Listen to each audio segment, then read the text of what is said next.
Qatar, a sovereign Arab state on the western shore of the Arabian Gulf, Qatar occupies a 4,200 square mile peninsula and several small offshore islands.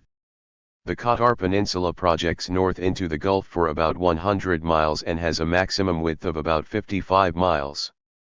The land is mainly flat, the highest point is 103 meters, and rocky. Notable features include coastal salt pans, elevated limestone formations, the Dukan anticline, along the west coast, under which lies the Dukan oil field, and massive dunes surrounding Khor al-Udaid, an inlet of the Gulf in the southeast known to local English speakers as the Inland Sea. Of the islands belonging to Qatar, Halil is the most important. It lies about 90 kilometers east of Doha. A permanently settled island, it is a vital storage center and tanker terminal for 3 offshore oil fields. Hawar and the adjacent islands immediately off the west coast are the subject of a territorial dispute between Qatar and Bahrain. The capital, Doha, is located on the central east coast on a sweeping, if shallow, harbor. Other ports include Said, Al-Khor, and Al-Wakra. Only Doha and Said can handle commercial shipping, although a large port and a terminal for loading natural gas are planned at Ras Laffan, north of Al-Khor. Coral reefs and shallow coastal waters make navigation difficult in areas where channels have not been dredged. In the south, at the neck of the peninsula, Qatar borders the Kingdom of Saudi Arabia. Riyadh, the Saudi capital, lies 250 miles due west beyond the Jafurah Desert. The port of Abu Dhabi, the capital of the United Arab Emirates, is about 150 nautical miles southeast. The vast Rub al-Khali Desert, one of the largest and driest deserts in the world, lies below Abu Dhabi and extends to Qatar's southern border. Bahrain is the nearest seaward neighbor to the north. Although Bahrain's capital, Manama, is 100 miles from Doha, only 20 miles separate the two countries at the narrowest part of the channel into the Gulf of Sulwa. The Gulf's eastern, Iranian, shore is 120 miles beyond Qatar's northern tip. The nearest Iranian port, Bushehr, lies about 250 miles east of Doha. The Iraqi port of Basra, on the north shore of the Gulf, is 350 miles away.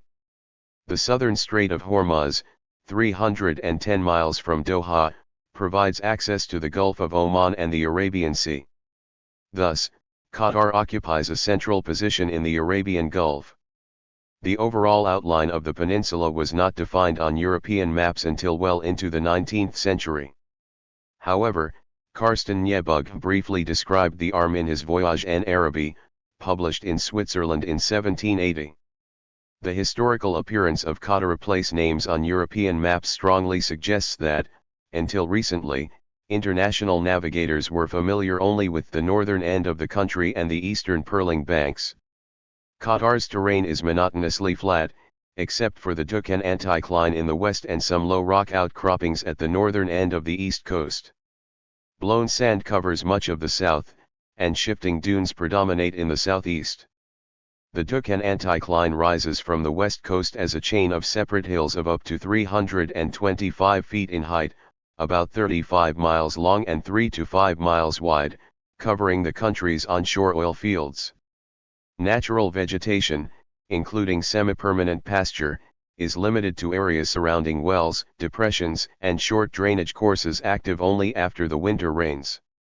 Most flora is confined to the northern half of the country. Elsewhere, only sparse patches of camel thorn and isolated date palm plantations relieve the featureless terrain. The coastline is uneven and rises gently on both sides of the peninsula. Sandy reefs abound in the surrounding shallows. Extensive salt flats at the landward end of the peninsula, between Sulwa on the west coast and Khor al-Udaid on the east, support the local belief that Qatar was once an island, separated from what is now the Saudi province of Al-Hassa. Qatar boasts one of the wealthiest and fastest growing economies in the world, primarily driven by its vast oil and natural gas reserves. Oil and gas, Qatar possesses the world's third largest proven natural gas reserves and is a significant liquefied natural gas, LNG, exporter.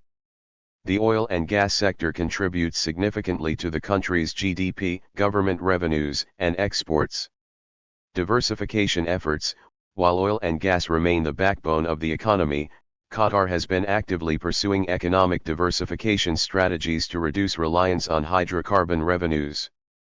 Key sectors targeted for diversification include finance, real estate, tourism, healthcare, education, and logistics.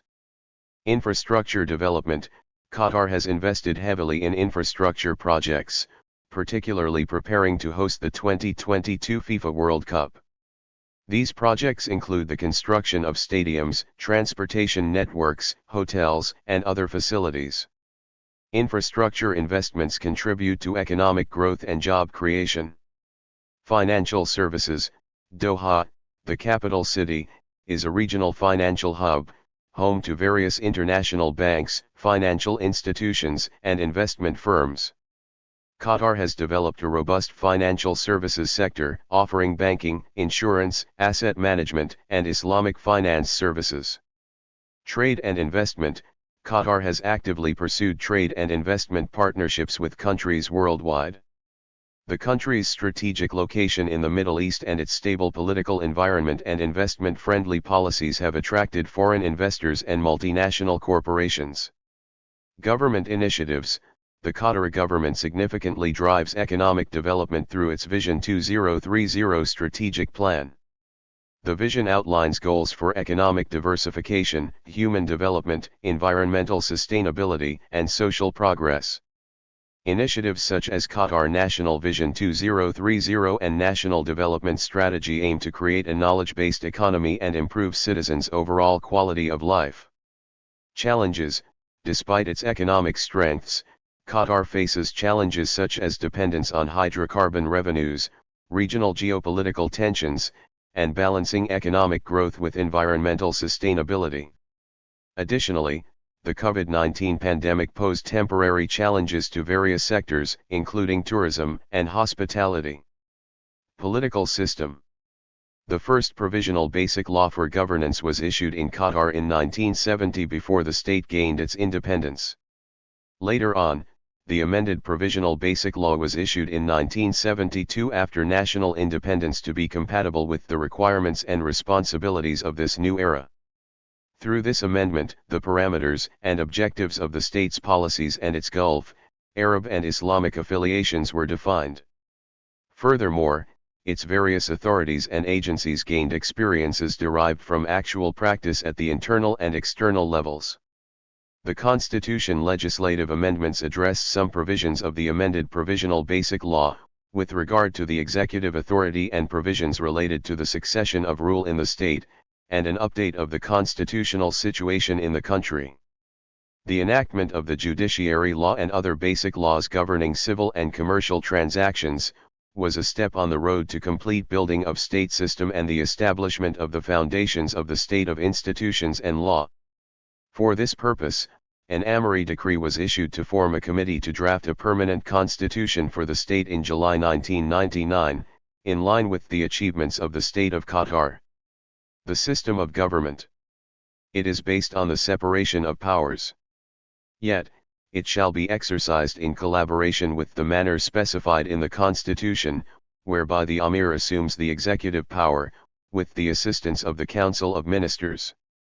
The government apparatus in the state of Qatar consists of the Council of Ministers, ministries, government institutions, and a number of other government agencies. The Shura Council assumes the legislative authority, whereas the courts of law assume the judicial authority as indicated in the Constitution. The Prime Minister presides over the Council's sessions, manages its discussions, and supervises the coordination of work between the various ministries in order to achieve the unity of government agencies and the integration of their activities. Council of Ministers. According to Chapter 3, the executive authority of the Permanent Constitution of the State of Qatar, the formation of the Council of Ministers shall be established by an Amiri order on a proposal by the Prime Minister. The Amir may entrust the Prime Minister or any other minister with the functions of one or more ministries. The law shall specify the powers of ministers. The Prime Minister shall preside over the sessions of the Council. He shall organize its proceedings and supervise coordination of work among the various ministries to achieve unity and harmony among the governmental organs of the state. The Prime Minister shall sign, in the name and on behalf of the Council of Ministers, decisions made by the Council. He shall also submit to the Amir the decisions of the Council on matters requiring an Amiri resolution for approval and issuance in accordance with the provisions of this Constitution. Article 121, of the Permanent Constitution of the State of Qatar define the Council of Ministers as functioning as the highest executive organ, to administer all the internal and external affairs falling within its jurisdiction as determined in this Constitution and the provisions of the law. Functions of the Council of Ministers. Proposal of draft laws and decrees and submission of the same to Al-Shawara Council for debates. If such proposed laws are approved by the Advisory Council, they shall be referred to the Amir for ratification and promulgation in accordance with the provisions of this Constitution. Approval of the regulations and decisions prepared by the ministries. Supervision of the implementation of laws, decrees, regulations, and resolutions. Proposals of establishing and organizing of the government departments, public authorities, and corporate bodies according to the law. Appointment and dismissal of civil servants in the cases where such appointment and dismissal do not fall within the jurisdiction of the Amir or the power of the ministers as specified by the law. Drawing up the general regulations that adequately ensure the maintenance of internal security and public order in all parts of the state in accordance with the law. Administration of the finance of the state and preparation of its draft budget as determined by this Constitution and the provisions of the law. Approval of economic project and methods of their implementation. Supervision of the means for preserving the interests of the state abroad and maintenance of its international relations and foreign affairs. Preparation of a report at the beginning of every fiscal year including a detailed survey of the tasks accomplished internally and abroad. The report shall be accompanied with a plan drawing up the most adequate ways for achieving comprehensive development of the state, providing the necessary conditions for its development and prosperity, and consolidating its security and stability in accordance with the basic guiding principles of the policy of the state as stated in this Constitution. The said report shall be submitted to the Amir for approval. Any other functions vested upon it by this Constitution or the law. Thank you for watching this video.